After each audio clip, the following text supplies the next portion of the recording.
Want to quickly flip or reverse an image in Google Slides? It's simpler than you think, and by the end of this video, you'll be able to do it in just a few clicks. First, start by selecting the image you want to flip. Once it's highlighted, head over to the top menu and click on Arrange. From there, go down to Rotate and you'll see options to flip horizontally or flip vertically. Choosing one will instantly reverse your image in the direction you want. If you prefer a faster method, you can also right-click directly on the image. In the menu that pops up, hover over Rotate, and just like before, pick Flip Horizontally or Flip Vertically. This is super handy if you're working quickly and don't want to navigate through the top menu.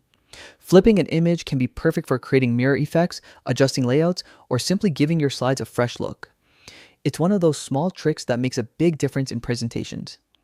And that's it. Now you know exactly how to flip or reverse any image in Google Slides, making your slides look more professional and polished with minimal effort.